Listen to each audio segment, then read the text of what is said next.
सर्वं यश्चारितिष्ठति स्वरश्च केवलं तस्मै ज्येष्ठाय ब्रह्मणे नमः। ओमेस्य भूमिः क्रमान्तरिक्षं तोदरं दिवं मे चक्रे मूर्धानं तस्मै ज्येष्ठाय ब्रह्मणे नमः। ओमेस्य सूर्यश्चक्षुश्चन्द्रमाश्च प्रणवः अग्निमेश्च प्रयासां तस्मै ज्येष्ठाय ब्रह्मणे नमः। ओमेस्य वाता प्राणः प्राणः चक्षुरेन्द्रशोभन दिशो चक्रे प्रज्ञान तस्मै ज्येष्ठाय ब्रह्मणे नमः। ओम शांति शांति शांति। मस्तिष्क के अंदर ज्ञान का प्रकाश छुपा पड़ा है, उसको प्रकट करना होता है। एक बीज में बहुत बड़ा वृक्ष छुपा हुआ, पीपल का एक बीज है छोटा, उसमें बीज में पीपल पेड़ छुपा पड़ा है।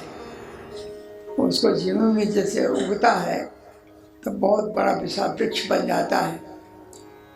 तो बीज में ही वृक्ष छुपा हुआ है और वृक्ष से ही फिर बीज पैदा होता है। ऐसे मनुष्य के मस्तिष्क में जो बहुत बड़ा ज्ञान का प्रकाश पड़ा हुआ है, उसको प्रकट करना है। प्रकट कैसे होगा? प्रकट करना होगा योग से। योग से जब मिट्टी, पानी, हवा और अग्नि का मेल होता है तो बीज में से वृक्ष निकल आता है। ऐसे आपके मस्तिष्क के अंदर जो ज्ञान केंद्र है, तो बहुत बड़ा ज्ञान का भंडार छुपा पड़ा है, उसे प्रकट करना है। तो प्रकट करने की विधि योग है। योग से प्रकट हो जाएगा। सबके अंदर प्रकट हो सकता है, किसी के अंदर कम, जैसी जमीन होगी वैसे बीज बड़ा छोटा आकार लेता है। सबके मस्तिष्क में दिव्य ज्ञान भरा पड़ा है, उसे आपको बाहर ले आना है, यानी वर्कशॉप में बैठ करके उसको प्रयोग करना है। और आप सब लोग प्रयोग कर ही रहे हैं। सारा परिवार में चारों भाई के अंदर चिंतन के द्वारा ज्ञान प्रकट हुआ है। और उनमें से फिर हमारे मनीष जी हैं। मनीष जी ने बहुत चिंतनशील है, परिवार सबसे विचारशील। जितना जितना थिंकिंग करेंगे मनीष जी, उतना उतना उनका ज्ञान बढ़ता जाएगा। और उमेश जी तो शंकर जी संबंधित हैं, शंकर ध्यान करते थे। तो उमेश जी जब ध्यान करते हैं तो इनके मन के अंदर से बहुत सी ऊर्जा प्रकट होती है। तो जान जाते हैं कि इससे ऐसा करने ऐसा होगा, ऐसे ऐसा हो जाएगा। इसमें से मनीष भी विचारशील है और उमेश जी तो विचारशील है ही। तो विचार एक क्रिया है, विचार एक क्रिया है। तो जो आपके जीवन का लक्ष्य है, आप आत्म दर्शन करना चाहते हैं, ब्रह्म दर्शन करना चाहते हैं, या धन का दर्शन करना चाहते हैं, जो आपके जीवन का लक्ष्य है उसको विचार करें। इतना विचार करेंगे, विचार करने के अंदर से ही वो विचार शक्ति के माध्यम से ज्ञान प्रकट होगा। जो ज्ञान होगा वही जीवन का सार है। जो ज्ञान है प्रकट हो गया तो जीवन सब कुछ मिल गया। तो ज्ञान ना हुआ तो कुछ भी नहीं मिला। 84 लाख योनियों में विचारशील यदि कोई है तो मनुष्य है। और मनुष्य को ही मोक्ष प्राप्त होता है, मनुष्य को ही आत्मा का ज्ञान होता है, परमात्मा ज्ञान होता है। तो विचारशील जो भी होगा वो आगे उठ जाएगा। गिरा हुआ व्यक्ति भी उठ सकता है विचार से। जैसे रॉकेट के सहारे बहुत वजनदार चीज ऊपर उड़ जाती है, ऐसे विचार की ऊर्जा शक्ति से गिरा हुआ व्यक्ति भी उठ जाता है। और उठा हुआ व्यक्ति और आगे चला जाता है और अंत में वो आत्मा का दर्शन कर लेता है, साक्षात्कार कर लेता है। और आत्मा के साक्षात्कार के बाद आत्मा के अंदर ही वो परमेश्वर का साक्षात्कार कर लेता है। और जिसे ब्रह्म ज्ञान हो गया है वो शांत है। शांति परमात्मा में है। इसलिए पहले अपने आप को सोचना होगा। आपका शरीर ज्ञान की भूमि है। अपने ज्ञान की भूमि में अंदर विचार जितना करोगे, विचार करते करते अंदर का ज्ञान ऊपर आएगा, प्रकट होगा। जैसे खाद पानी मिलने से बीज बड़ा वृक्ष बन जाता है, ऐसे जितना चिंतन मन विचार करोगे उतना उतना ज्ञान प्रकट होता हुआ आपको सुख देगा। सुखदायी केवल ज्ञान है और कहीं सुख नहीं है। सुख जो चाहो तो बल में है, तो बलवान भी दुखी है, बड़े बड़े पहलवान दुखी हैं। सुख धन में भी नहीं है, धनवान भी दुखी है। बहुत बड़ी कुर्सी मिल गई, उससे भी सुख नहीं है, कुर्सी वाले भी दुखी हैं। पूछो मोदी जी से, नरेंद्र मोदी से, कुर्सी बड़ी है, नींद नहीं आती, नींद नहीं आती। और उसका कारण क्या है कि अपने उस ज्ञान को हमने बहुत बिखेरा हुआ है। इतना बिखेर दोगे, एक धागा है बहुत पतला, उसके अंदर बहुत से धागे अंदर हैं।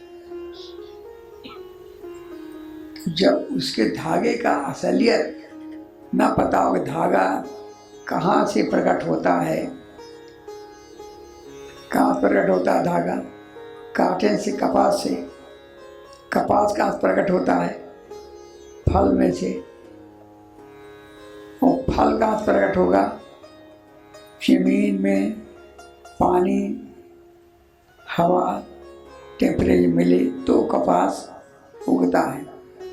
उस कपास से कितने रेशे निकलते हैं, उससे आगे जिस फुल पैंट और शर्ट पहने हैं वो फिर बन जाता है, कितनी शोभा देता है। शोभा देने वाला क्या है, कॉटन का धागा। कॉटन धागा ना हो कपास में तो नहीं होगा। ऐसे आपके चिंतन मनन विचार से अंदर जो पैदा होता है ज्ञान, बहुत सूक्ष्म ज्ञान, और जितना सूक्ष्म हो जाएगा उतना ज़्यादा पावर हो जाएगा। जैसे एक लोहे का टुकड़ा है, यूरेनियम का, समझ यूरेनियम का बहुत बारीक कण है, इलेक्ट्रॉन है। तो बारीक कण है, जितना बारीक होगा उतना ज़्यादा उसको पावर होगा। साकार में ताकत नहीं होती है, ताकत निराकार है। विद्युत निराकार है, बहुत ताकत है, अग्नि से भी ज़्यादा ताकत है। विद्युत में बहुत ताकत शक्ति है, तो सूक्ष्म है, विद्युत सूक्ष्म है। ऐसे ही आपके मस्तिष्क में सबसे सूक्ष्म जो है वो ज्ञान है। मन के अंदर ज्ञान है, सबसे सूक्ष्म है। वो सूक्ष्म जो ज्ञान है सबके अंदर से प्रकट नहीं होता है, सब जीवों के अंदर। ये चींटी है, उसके भी अंदर बहुत बड़ा ज्ञान है, बहुत बड़ा ज्ञान है। बड़े बड़े इंजीनियर नहीं समझ पाते, आर्किटेक्ट, कि इसके अंदर कैसे मकान बनाती है वो चींटी। चींटी मकान कैसे बना लेती है। घ्राण शक्ति इतनी तेज हो जाती है उसकी कि दूर से गुलाब और पड़ी कहीं झट से पहुंच जाएगी। घ्राण शक्ति तेज है, तो उसकी घ्राण शक्ति में पावर है। तो छोटा जीव है, एक ज्ञान उसके अंदर भरा है। चिड़िया है, बैल चिड़िया कैसा मकान बना लेती है। सफ़ेद चींटी है, लकड़ी को कैसा खा खा के कैसा कलाकारी दिखा बना देती है। तो छोटे छोटे जीवों में भी बहुत दूर ज्ञान है। ज्ञान प्रकट होना चाहिए, तो ज़्यादा प्रकट ज्ञान मनुष्य के अंदर होता है, और वो ज्ञान है आत्मा का, परमात्मा का, प्रकृति का। यदि अंदर वो ज्ञान ना प्रकट हुआ जो आपको सुख देने वाला है, प्रकृति का ज्ञान, तो कितना भी हो जीवन में शांति नहीं है। अंदर प्रकृति में सुख ढूंढ ले कि इस प्रकृति का कैसा प्रयोग करे कि हमें सुख प्राप्त हो जाए। बड़े बड़े साइंटिस्ट देखो, बड़े बड़े विमान बनाते हैं, एटम बम तक बनाते हैं सुख के लिए, बना तो लेते हैं सुख के लिए, विमान बनाते हैं सुख के लिए,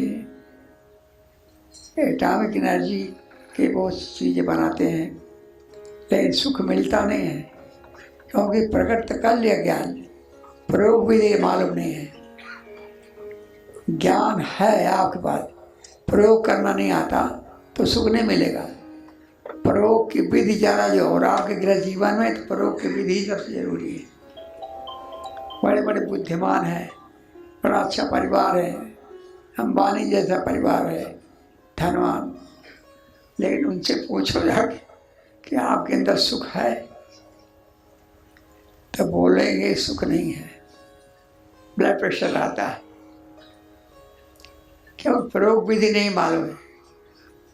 वस्तु है सुख देने वाली, प्रयोग विधि नहीं मालूम है। तो जब प्रयोग विधि नहीं मालूम होगा तो परिवार में भी दुखी रहेंगे, समाज में भी दुखी रहेंगे। लेकिन प्रयोग विधि मालूम है तो कम ज्ञान वाला भी खूब सुखी है। एक मजदूर है,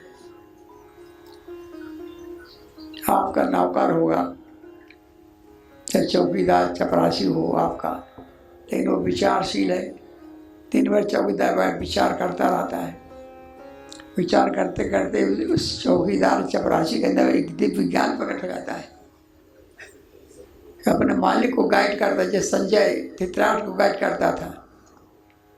संजय धृतराष्ट्र गाइड करता था, तो धृतराष्ट्र जो है उसका गुरु संजय हो गया।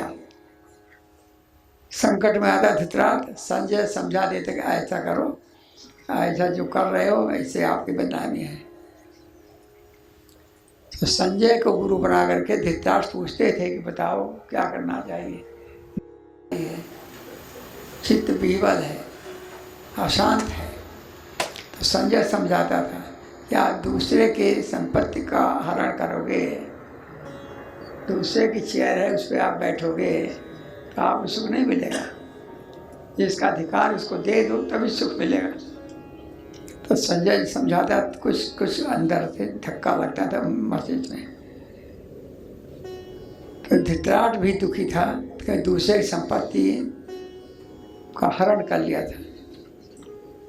ऐसे हम दूसरे के हक की चीज़ को हरण न करें, ये आपकी बुद्धि गाइड करे तो सब सुखी है। अपने अंदर सुख, मनुष्य जीवन ही सुखमय है, मनुष्य जीवन सुखमय है, इंद्रियां सुखमय है, मन सुखमय है, बुद्धि सुखमय है, चित्त सुखमय और अहंकार भी सुखमय है।